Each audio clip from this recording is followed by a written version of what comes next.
No. Live. And we're live. This is how we do it. This is how, yeah, right. This is how we're starting it. Hey guys, I don't welcome often back. fix my background, but when I do it live. Yeah. Yeah, my live. background is just the way it is. I just, screwed it into the ceiling a few minutes ago, so it looks really good. It's on point. I am looking to get one of those background, the green screens. I like the way that you guys have gotten. It looks really pro. Hey, You can actually do it with what you've got in the background. Yeah, that What's would that? work. You can do it with what you got in the background. It's It's just going to try to filter out like most of your shirt, maybe parts of your headphones, your glasses. Yeah. It could be a little weird when you don't pick a very off color.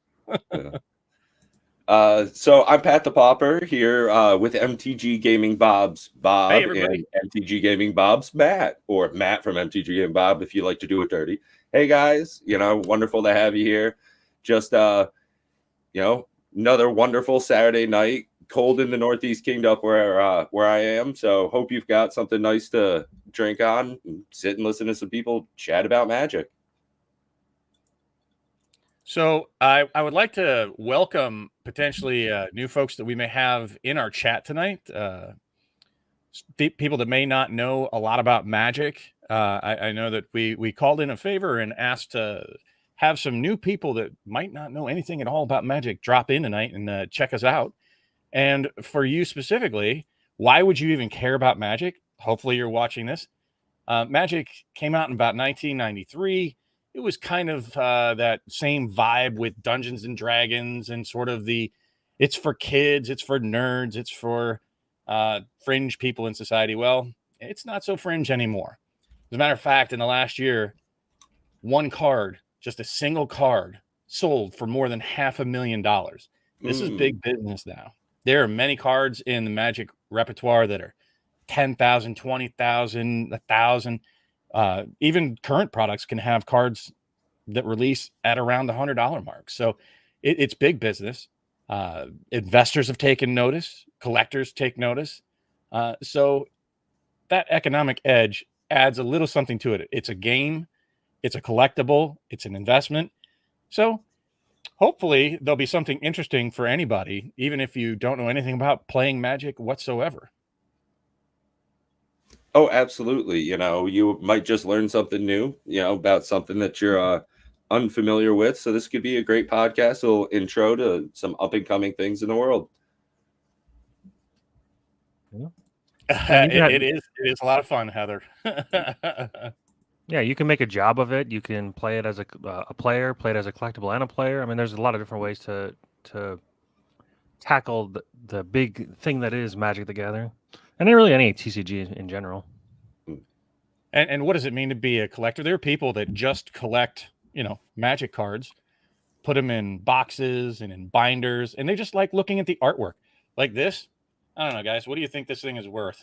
Besides the fact that it's see-through, it's just a treasure token, 5-10 cents. Yeah, a whole bunch of nothing. I mean, yeah. I don't really have a great enough camera shot at that, but people will go through their collections or just muse through other people's collections just to look at the artwork itself. There's tens of thousands of images that are only on these Magic cards that are literally a form of art.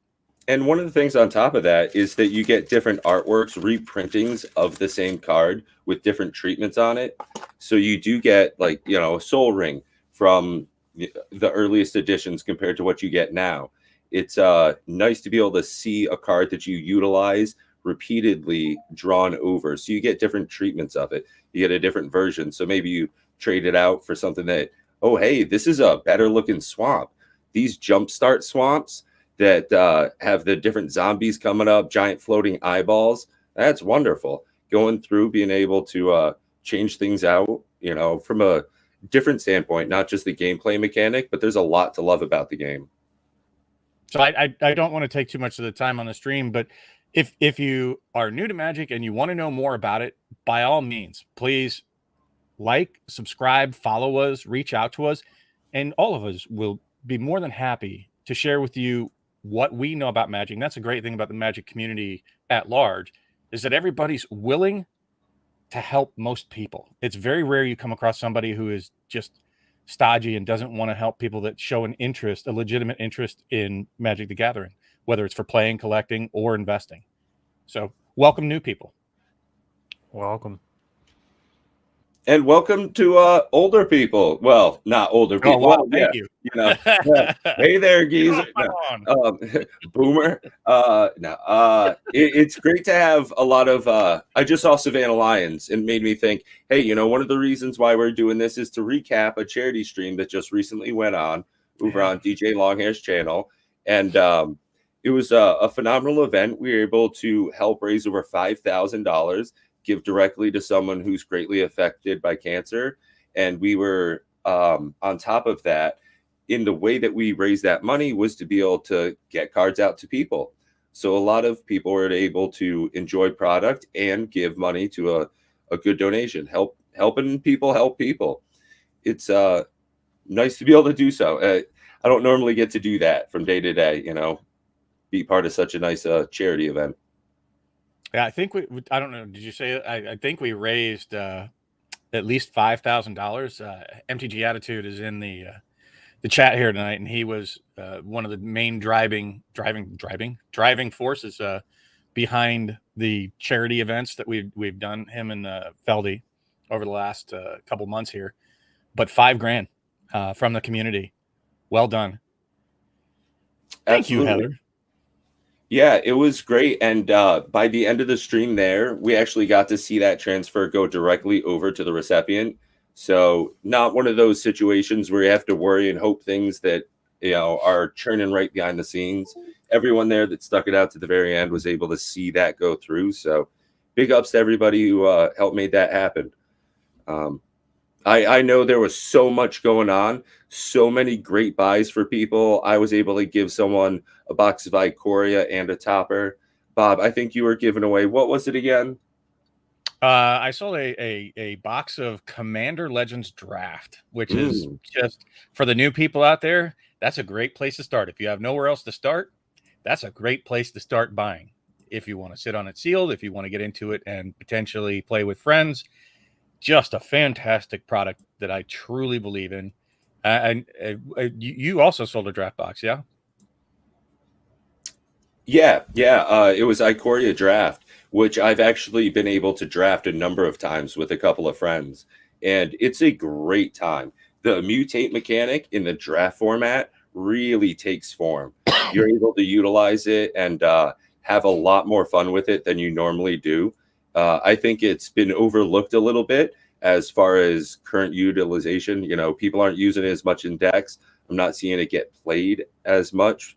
The Scute Swarm, along with Migratory Great Horn, that does a lot of work. I think that's a fun little thing. I've never seen it in person, but I'd like to see someone take out all their tokens, lay out 30 or 40 of them, start stacking on counters.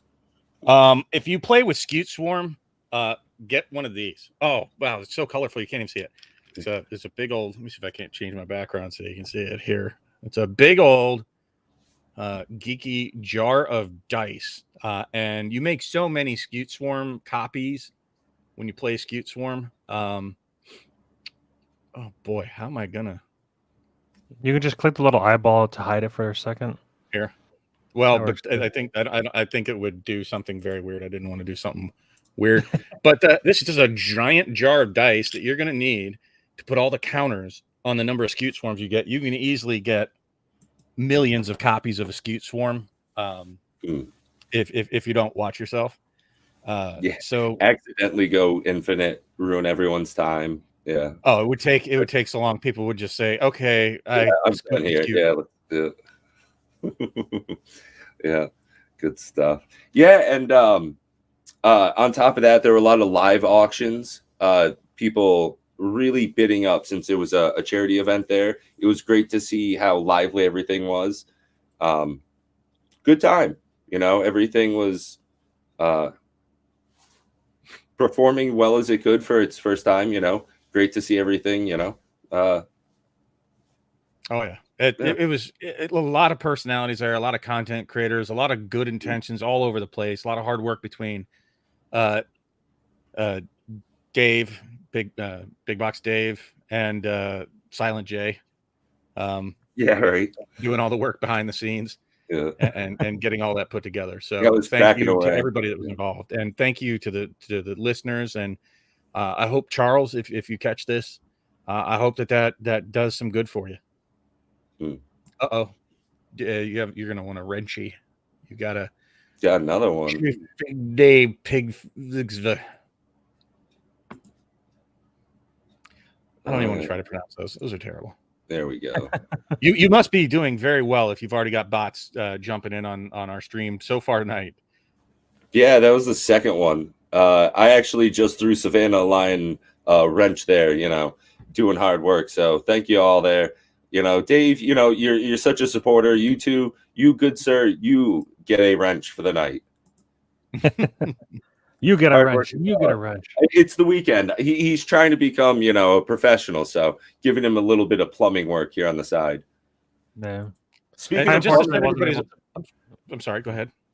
I was just saying, I unfortunately wasn't able to make the charity stream. I had company over, and it was just too hectic to kind of try to have the stream up as well and have people talk and play Commander at the same time. It was rough. So unfortunately, I wasn't able to make it, but Bob was there to support the channel or have barely made it support. Well, did you win a couple of games at least? Oh, I actually won every game but one. Oh, dang. What were you playing? Turns out I'm a baller player, I guess. I don't know. I think that in our play group, I don't think I have like a super strong deck compared to everybody else, but I try to play as optimally as I can. But yeah, I won. The only one I lost was when everyone was like, "You've won too many games, and you're gonna die first." I'm like, all right, fair enough. That's fair. Well, that's actually something that we wanted to touch on at a later point, if we have any extra time, is to figure out that level of not having too much of power. Not coming in, swinging, beating up all your buddies at their own house with a baseball bat, Negan. Otherwise, it's an interesting thing since there are so many powerful cards. There can be such high synergy. Figuring out what's the right level, how much beatdown do you want to put on your buddies? Is he still going to pay for pizza if I win turn 4? There's a lot of technique to that, and I'm reasonably new to Commander. I've probably only been playing this format for 6 months, maybe. So I don't think I have 100 games under my belt, all in all of it. And there's a lot of technique to it. So if we get the chance, I'd love to touch on that at a later point. Yeah. So speaking of which, can you go ahead and set people's expectations for people that are new here, the time frame that we're looking to try to keep this to, just to set everybody's evening so that you kind of know what to expect. Of course, we'll continue on if we're not. Absolutely. But go over the schedule of what we're going to talk about and when we plan on wrapping things up tonight. Yeah, we usually try to stick to about a 45-minute, an hour-long conversation. We've got families, personal things going on, so it's difficult to get together for long periods of time. And we like to make these reasonably succinct conversations. It's not going to be a droning, go nowhere. We're not going to have a whole bunch of crazy stuff, and we're not looking to pop a whole bunch of packs. I can make videos without wasting these guys' times doing that. So as fun as it is for me to rip wrappers and, look for foils, I could do that and post it to anybody who wants to subscribe and see that stuff on a semi-daily basis, some such. Same thing if you want to look at what mail Matt's getting in, the cold foils that he's buying. If you want to look over at some of the deck techs and, set reviews on Bob's channel, do that on your own time. You're not going to see that stuff here on stream. This is going to be, kind of topical as much as we can. Yeah, speaking of which, we actually have the name of the podcast I think that we're going to stick with. I mean, it might change if we decide to something better, but Card for Conversation was what we came up with. It was Pat's idea. I liked it. I'm like, yeah, just go for that. If I can't find anything better, it sounds pretty good. I like it. And the format's going to be, we have like a kind of an outline to kind of stick to try to keep it succinct, like you said. And then also, last time when we talked about or when we talked during the stream, there was questions that kept coming up during the actual podcast itself, and we kept answering that, but it kind of makes it trail sometimes when the questions aren't topical. So going forward, what we're going to try to do is during the actual like hour-long podcast or 45 minutes, we're going to collect those questions that are off topic, and then like near the end of the stream, then we'll grab those questions and answer them. So if you want, if you have a question that's not topical, feel free to ask that, and then we can copy paste that into our document. And then when we reach to the end of the outline, then we can actually go through those questions. Perfect. So, go right ahead, Bob. I think you're no, into I was going to say, do we want to get right into speaking of exactly. the outline? Yeah. Sure. What we got first up tonight is actually a video that Matt and I have already done. It is the most current upcoming set, and that is Double Feature. We're going to touch on it lightly. We go more in depth. You can check it out on our channel if you want to get into it super in depth review, or not super in depth, but a more in depth review. We're going to touch on some of the things about Double Feature and our opinions on whether we think that you should buy or not buy. And I'm just gonna lead into that with the first up, if I can stop clicking on the wrong buttons here. This is a WPN store only product. So what does that mean? The premier stores are the most select of select stores. You have to jump through all of the hoops.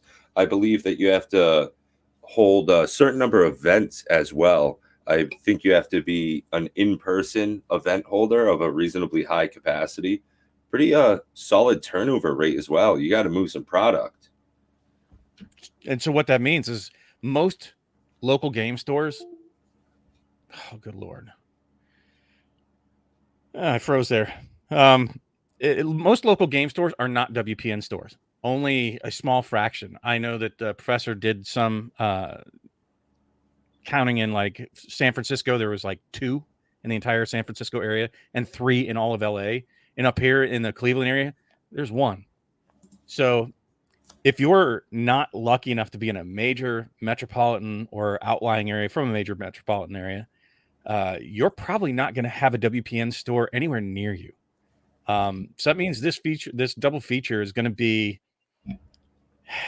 not widely accessible. Let's put it that way, unless you're going to buy online. The internet's available to everybody, but that's a great point. Yeah, I was just looking at the closest WPN store to me. It's in another country. Literally, I have to drive to Canada to get the closest box of that opening weekend for it. So, yeah, that's on purpose. What's that, Matt? I wonder if that's on purpose to create, almost trying to artificially create a want for it because it would be more rare. I think it might be even tinfoil hat Bob coming out again. I was thinking about that today, actually, Matt. And for more nefarious reasons, like basically WotC telling the LGS, shut up, we gave you support. This is their support product, right? That they're not selling through all their normal distribution channels. Oh, good Lord. Sorry for my video tonight, guys. It keeps cutting out. But if it's only helping the WPN stores, it's not helping the stores that need it most. If it is to try to, quash all the complaints that they're not supporting LGS, the LGS is to say, well, we did the double feature and it didn't work out well. So I think they could be very political with what's going on with this double feature. It's a very expensive product for something that's not selling super well. It's limited. Normally there's 36 packs. There's only 24 in this one. It's draft only. So it's only meant to be in the store. So that's kind of good-ish. However, they put 2 mythics and rares per pack. So they're going to change really what a draft is. And that doesn't mean that you can't get a mythic or rare in the foil spot too. So you could potentially end up with 3 mythics in a draft pack. Talk about, making things lopsided. You're going to overpower the draft compared to the power down they're trying to, I don't know. It just feels all kinds of off and wonky to me. Yeah, it was one thing I didn't know when we first made the video. I didn't know that there was going to be 2 rares or mythics per pack. I don't think that really changes my opinion too much on value-wise. I mean, if it was 36 packs and it was 2 rares or mythics per box, then I would probably say it's more in line with being okay. Not good, but okay. Yeah, I mean, if it were... When I think 2 rares or mythics and foils, I think instantly of like a double masters type product. And the only issue is that it's the powered down 2 most recent sets in a reasonably familiar artwork. They're just making everything black and white. Doesn't really do it to me. So it's interesting that they are juicing up the packs with a little bit of extra goodies in it. So if you're down at a local store and you're popping those open, you see some extra cards in there of higher value. That's fun for the kids. It's fun for anybody who's able to get their hands on it, which probably going to be one of the biggest issues there. And so if you want to get your hands on it, this is coming out on the 28th. So less than 2 weeks to go here. Good luck if you want it. I don't know what to do with this product. Well, I know exactly what I want to do with this product, and I'm going to skip. Yeah, that's about where I'm at. I guess it's lucky enough that I'm almost forced to not be able to take part in this because of the low availability of the product, of the distribution model that they're going with on this. It's just great that I'm not interested, so I can kind of scapegoat out saying, I just couldn't get my hands on it. Gosh darn it. Yeah. And I'd love to be proven wrong if it does happen to be a hit for whatever reason. I'll gladly flop. I mean, if it's at least delivered well in some way that we don't know, maybe it's really cool. I don't know, but the way it looks and is presented right now, I don't see it. Well, considering there is so much stuff that's coming out so soon that's more appealing, right on the heels of this is something that's slightly more appealing to me, though not absolutely crushing it in my book, but it looks more appealing than this. What, Kamigawa? Yeah. Kamigawa, I mean, I don't know. Between the two, Kamigawa is better to me, more appealing. At least we'll have some new mechanics. It's brighter. I think I like the artwork actually better than the black and white. I know that's going to be a personal taste thing, but to me, I think I'm more in favor of the artwork on the Kamigawa than I am on the double feature. Yeah, I'll be honest. I haven't really looked too much into Kamigawa yet because I like seeing things a bit more closer towards release and trying to hype myself up over something and then have it flop is kind of annoying to kind of build up over the next month or two and then it doesn't do well. So I'd rather just kind of like wait till like within a week or so of looking at all the spoilers and everything, and then once it's during pre-release weekend, then we can kind of really get excited once we have the cards in hand. But I'm excited to go back to Kamigawa because I played only a little bit of Kamigawa back in the day, but it'll be nice to see what they do now. Yeah, I've got to say I'm looking forward more so to Kamigawa than I was at all to the double feature or most recent Crimson Vow or Midnight Hunt sets. I think it'll be interesting and lively, and I did just start making a Relentless Rats deck, a Marrow-Gnar deck, so I think seeing some rats on motorcycles, that should be pretty interesting to go along with everything. Are you going to put in Throwing Stone? I've been actually bidding on one there on eBay. I'm going back and forth with somebody. It's really expensive. It's like $40. I've been trying to get them down to. So to buy a single for that much is kind of yeah. And my friends in local playgroup already mock me enough for the amount of money I spent on cards. And as we're flipping through stuff, they're like, "Ooh, that's a fancy looking card. That's got to be a $30 piece right there." Yeah, make me feel bad about it. But I mean, I know they're bringing back, I don't. There were rats in the original Kamigawa, and they're bringing back I thought they weren't going to bring back the samurai, but it looks like they've spoiled a couple now that they're going to have samurai. We know there's going to be ninjas in there, so it's going to have very much that Kamigawa flavor. Though has anybody seen any Kami yet? The closest thing was the Atsushi, the Blazing Sky, which is a legendary dragon spirit. So that means they're bringing back spirits. Maybe they bring back what was that mechanic? There was arcane, and then wasn't there something with spirits specific? Maybe not. I don't know. Possible. I don't remember.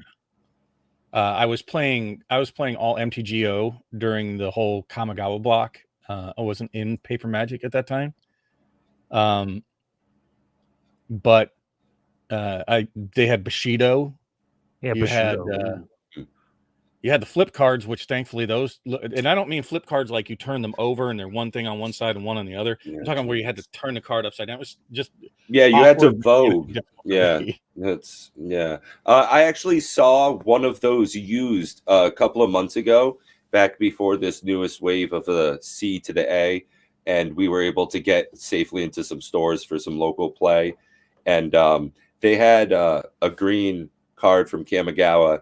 And it was, if you had 7 lands in your hand, you could flip this card over, and then every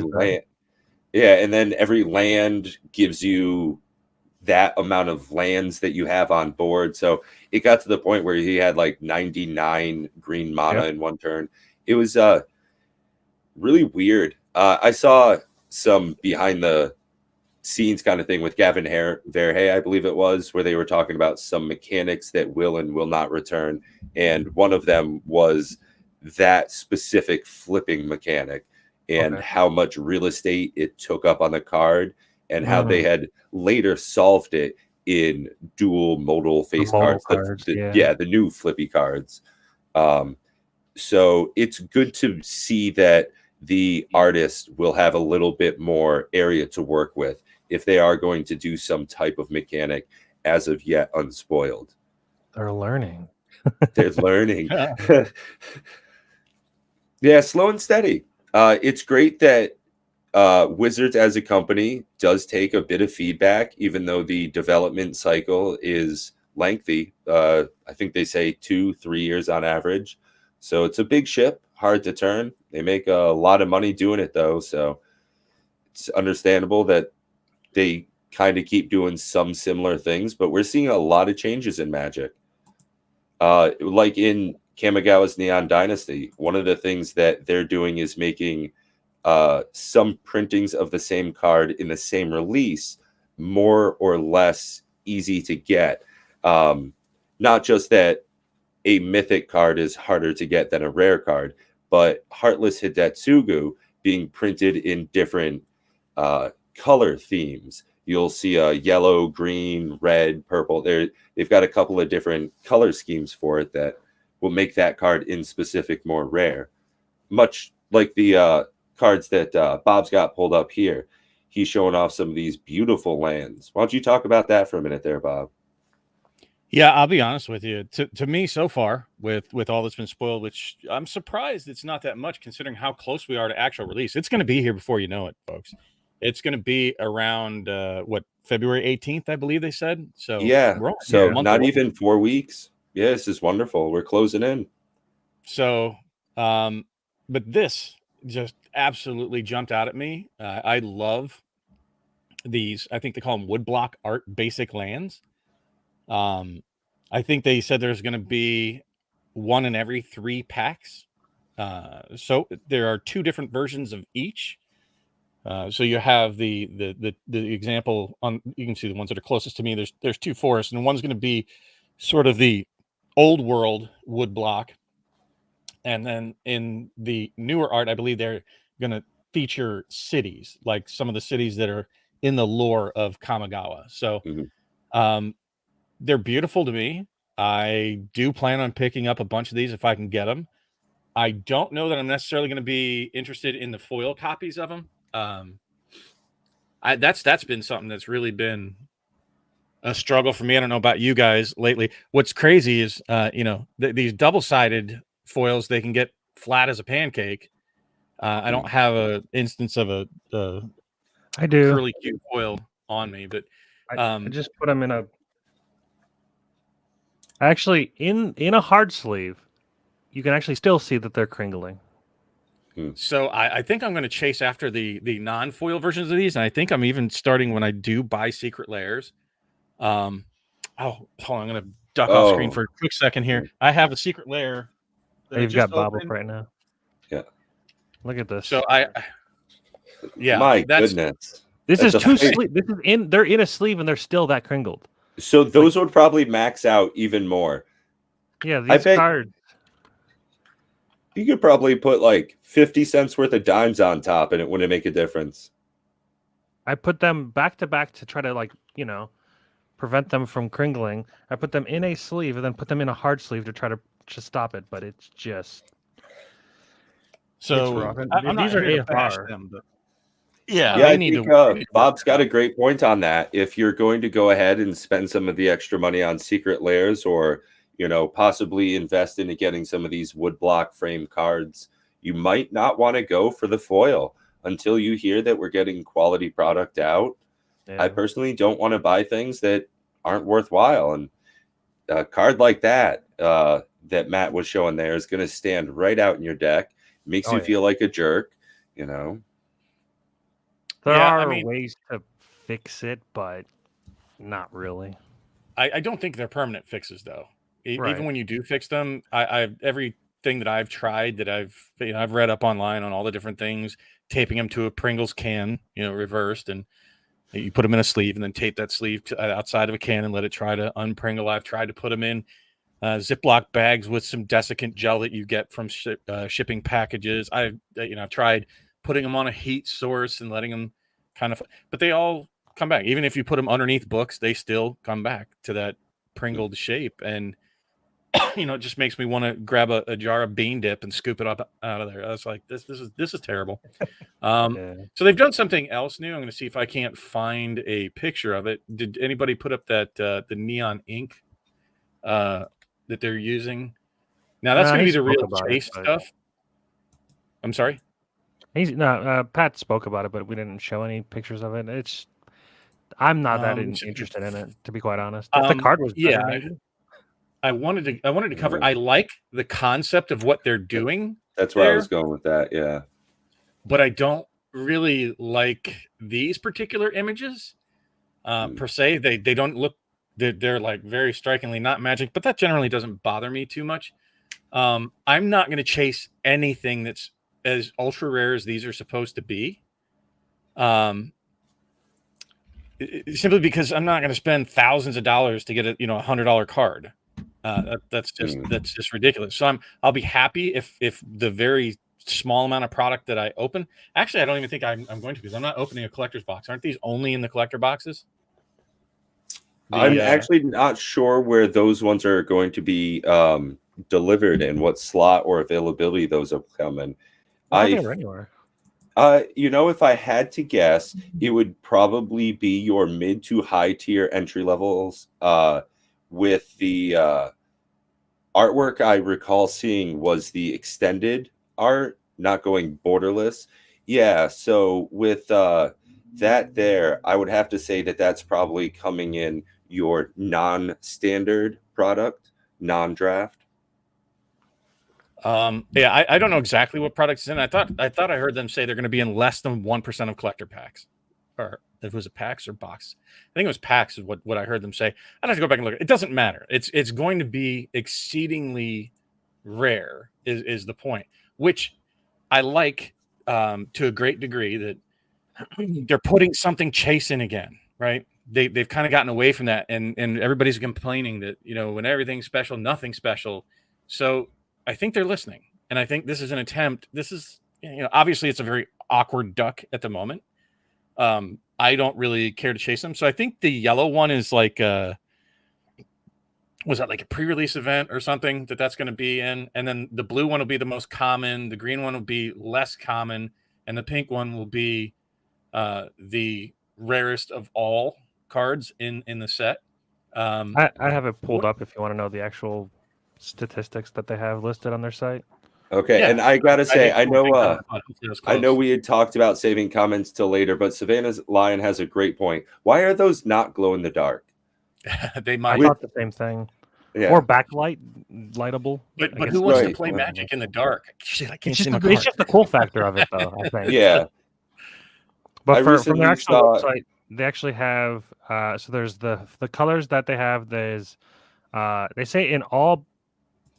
The three colors can only be found in collector boosters. Less than 1% of boosters contain a neon ink card. There are only about half as many green ink cards as blue ink cards, and about a quarter of that many red ink cards as green ink cards. So the yellows for the promo, and then the rest are just super rare in only collector boxes. Yeah.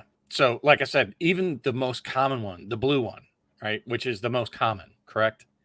Besides, I don't know what the numbers are going to be for the It goes promo in event order thing. of commonality. Well, Just I don't know. rarity on the I screen. don't know what the yellow is compared to the blue. I guess is what I'm The saying. promo card, I imagine, is going to be the cheapest. I would assume so, but Oh. I don't know if that's going to be like a normal promo card or it's going to be like a winner at the store event or something where they're much more rare. Anyways, it doesn't even really matter. They said less than 1%, right? In collectors. Less than 1%, you have a chance in a collector booster of hitting any of the blue, green, or pink. And there are half the number of green ones as there are blue ones. And there are 1/4 as many pink ones as there are green ones.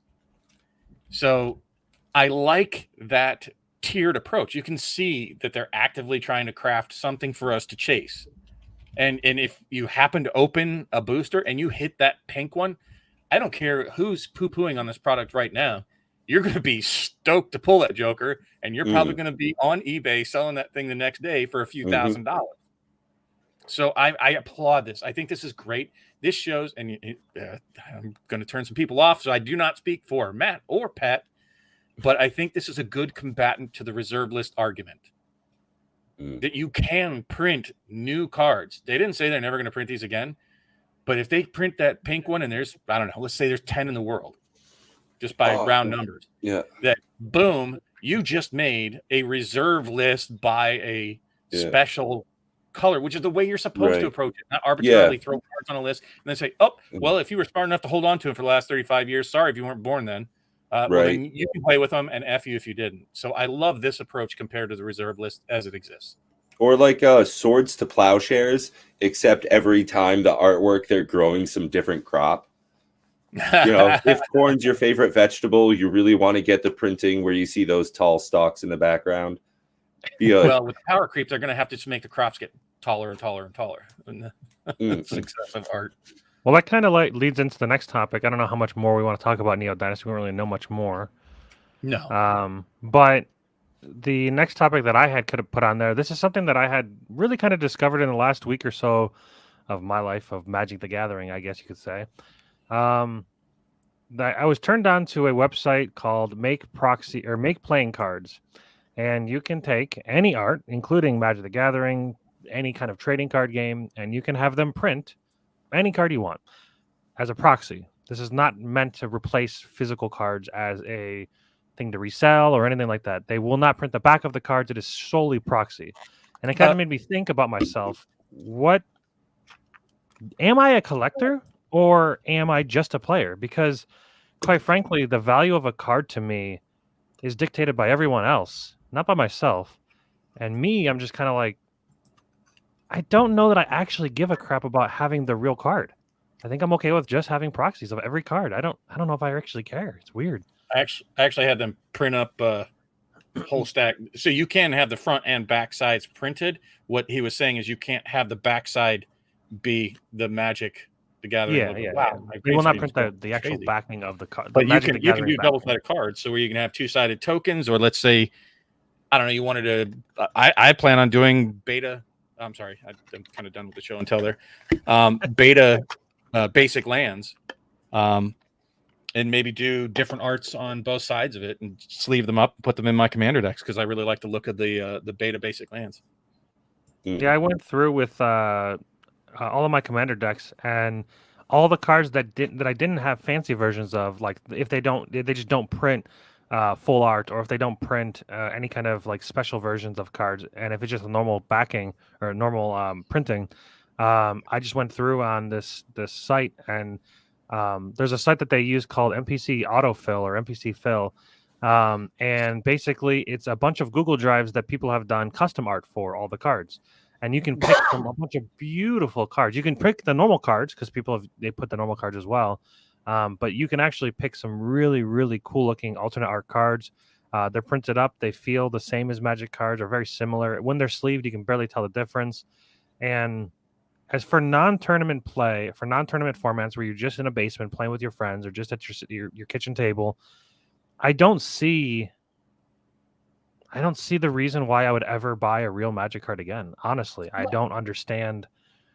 Like that's from a player perspective. I mean, there right, still I are know. the different aspects of collecting versus Yeah. playing versus investing. Yeah, So, I'm That's why I was about thinking. one notch just to the side with that, where me and my local play group, we have a lot of proxies. We have some decks that are specifically just proxies. This Relentless Rats deck I've got is probably 60% printed out little pieces of paper, you know, taped to a Magic card inside of a sleeve so that we can kind of play test and, you know, have fun. And it's not, I'm bringing the same heat every single time I see these guys week after week. I don't have to go out and buy $130 of cards coming in. It's nice to be able to have that aspect. And then when one of my friends, you know, when he comes with a deck that's just chock full of not fun stuff, I can say, hey, man, how about you don't play that deck anymore? And he's got about no money invested into it. And it's great that that's a fine thing to do, you know, to be as a player, be able to take that deck, put it to the side and think, oh, hey, that took me 30 minutes and, you know, $4 to buy the sleeves or whatever. And you're not wasting $170, $400 on a deck, and you never get to play it because it's too good, too salty. well, I think it was a great question, Matt, and really the question is, are proxies good or bad for the game itself? And I mean, that's a really windy conversation there that goes down a very deep rabbit hole, because we often try to smush it all together, the collectible aspect with the playable aspect with the investable aspect, and certainly the way that they've structured it, which is, when I say they, I'm talking about WotC. Again, I know it may not strike a chord with everybody out there, but the reserve list is the only place where you run into trouble with this. Other games like, oh my God, Flesh and Blood, who will reprint any card that they need to make the game accessible and available to players, but they still make a version of it that's there for the collectors as well. If you're hurting the game by having some printing policy, I think that that's bad. And then that forces people to go to the Chinese knockoff markets. It creates these other subsidiary markets that are not healthy for the game. And I guess my answer to what your question is, because WotC forces people in order to be able to play, even at a kitchen table, and most people, 99% of the Magic players out there don't play in a tournament. So tournament legality doesn't mean diddly bupkis to almost every Magic player out there. And on top of that, yeah, as mostly Commander players, at least, you know, my friends and I, it doesn't really matter. There is no format where that would really be an issue. There is no tournament for it. You know, if we're down at our local play group, even at the store, you know, the LGS, if we're spending our setup with the guy who owns it, Brad, big shout out to the Book Garden, you pay $5 and you can get $5 of store credit right with that cash payment, and you get to play for 5 hours in the back room with anybody who shows up. Okay. Now, that's not a tournament. Any of those cards that you proxy up, you go have fun. You know, that's the whole point of the game. Even at one of our LGSs, they do tournaments for Modern. They allow proxies. They don't care. It's not like official Wizards tournaments, but it is still a store tournament, you know, prizes and everything. So here's the thing: in almost every case where people are playing, is who's going to call over a judge that's going to break out the jeweler loop to check out and see if you have the little rosette pattern or the dots or whatever you need. See the dots. It's not going to happen to see if you actually have a legit dual land versus not. I mean, it's an insane argument, and I'll tell you what, I think it hurts WotC themselves by forcing people to go to other avenues, whether it's printing it. You wouldn't even print them out on your printer because freaking printer ink is expensive, right? Yeah, I do it at work. Oh yeah, it's crazy. If they make affordable, available proxies, then they just stamp on every pack. I don't care if you put the words right across the top of it, like you do on their site where it says "not tournament legal." You know, fine. Who gives a who gives two skips of a stone?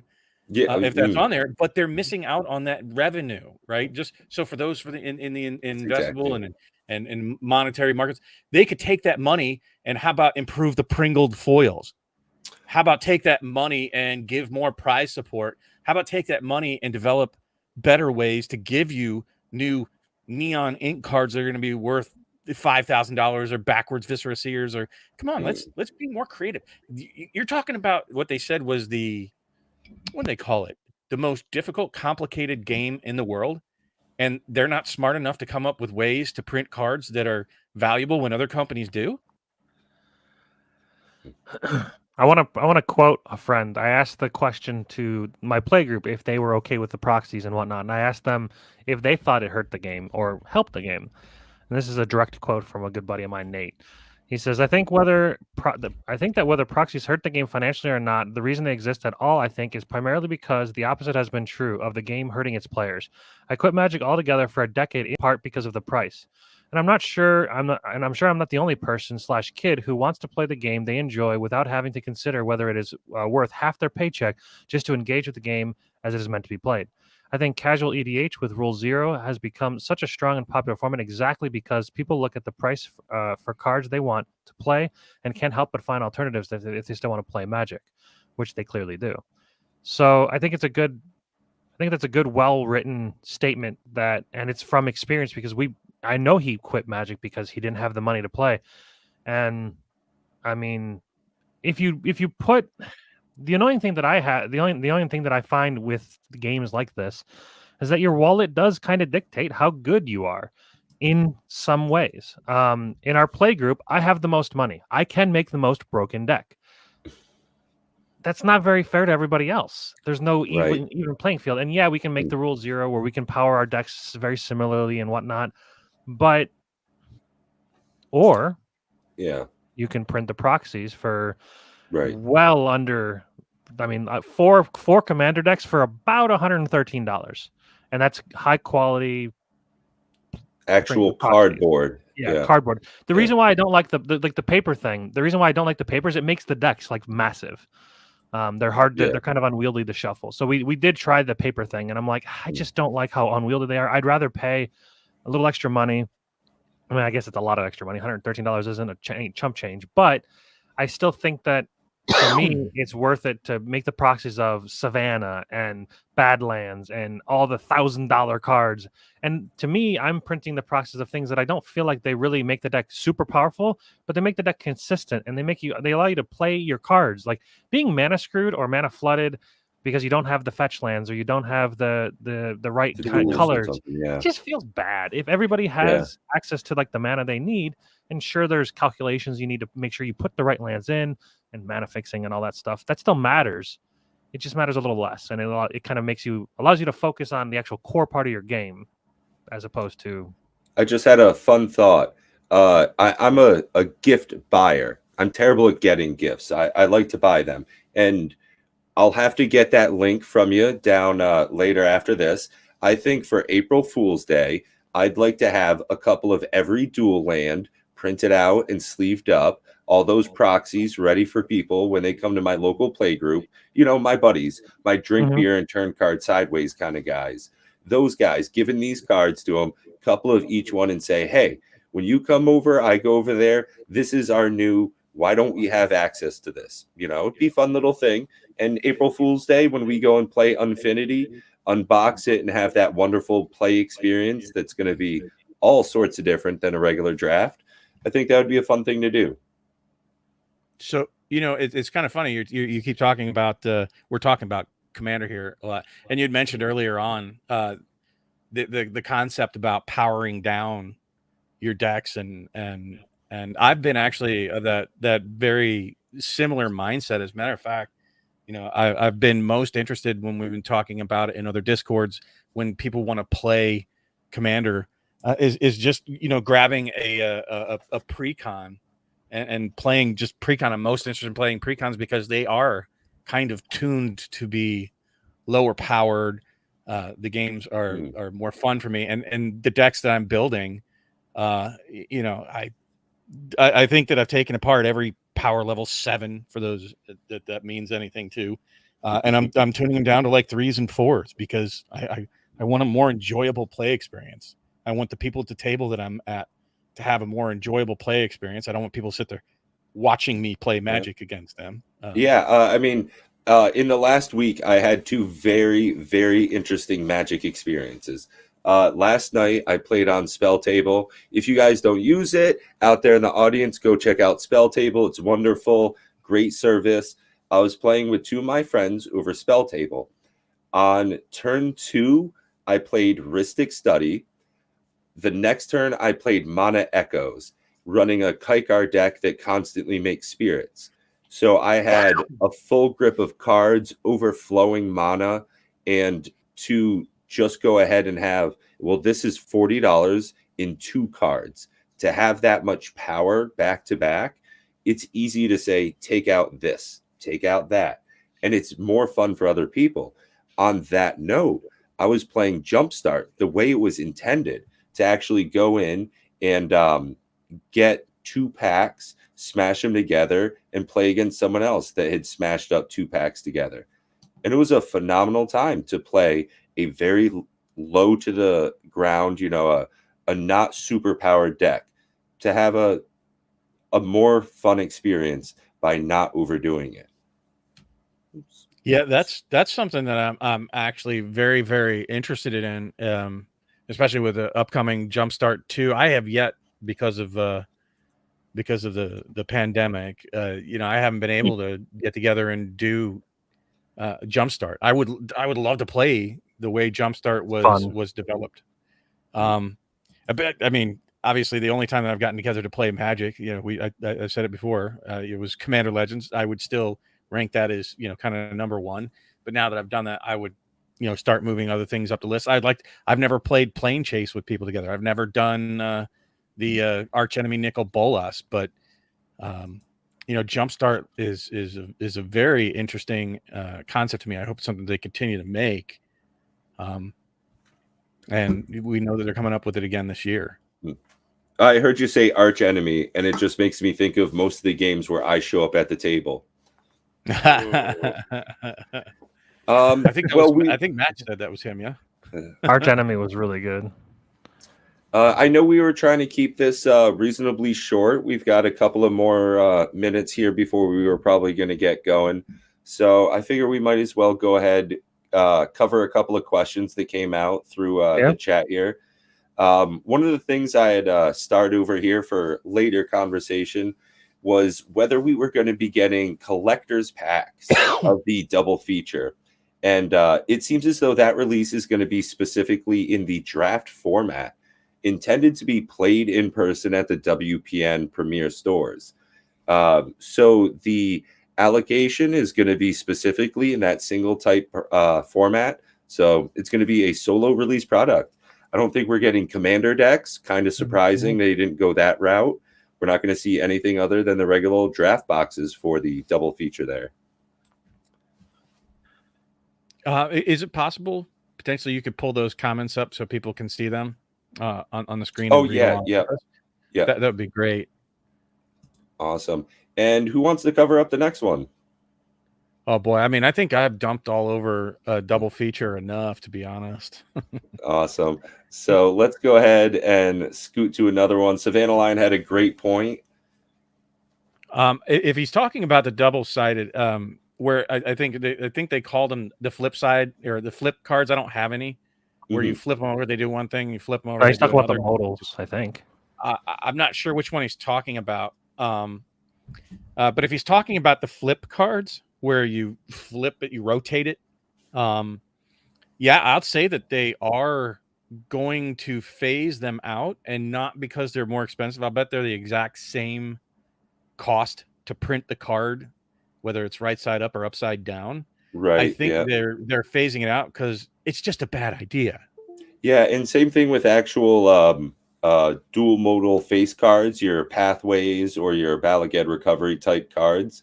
I would not imagine that there's any extra intrinsic cost to that type of printing, since there is always a type of print on the back. You're not getting plain cardboard. You get a magic back of a card.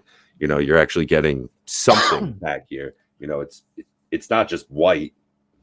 I mean, I'm curious to know if it adds any kind of cost based on how the cards are printed and then sorted and then put into the package. I imagine it's probably because if you print all the cards in a print run, you can print all of the backs at one time versus having modal cards. They have to be printed separately than the backs. So I'm wondering if that adds a little bit more. But either way, I don't think it's. I don't think any of us here are going to be. I don't think any of us here are going to be able to answer that. I'll be honest. I really hate flip cards, both front and back. Or I'm sorry, modal dual face cards, because I sleeve and double sleeve cards. So now it's a pain in the butt to take them out of the sleeves and turn them over. And well, you can use the way that they're originally made. They have the little insert cards, and you have the actual cards to the side. Then you're able to, put them on top. It's kind of still like extra. Fussing. Yeah, it's more work. Yeah. Which you know what I like more? The modal cards, right? The ones that have choices. Like the commands, the Quandrix commands, those kind of things where. Crush contraband, choose one or the other. Yeah. Yeah. Or even if you have to like the experience level them up kind of things, or come up with some other mechanic where I don't have to mess with the physical card itself.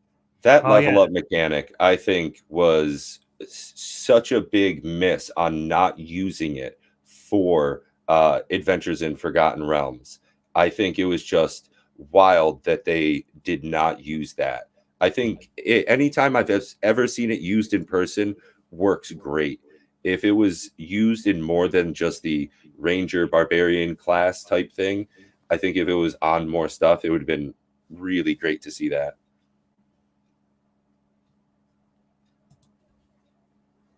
And Chris Walker had another great point earlier. He was saying that he doesn't care about how expensive a card is. If he's only got one of it, he's not selling it.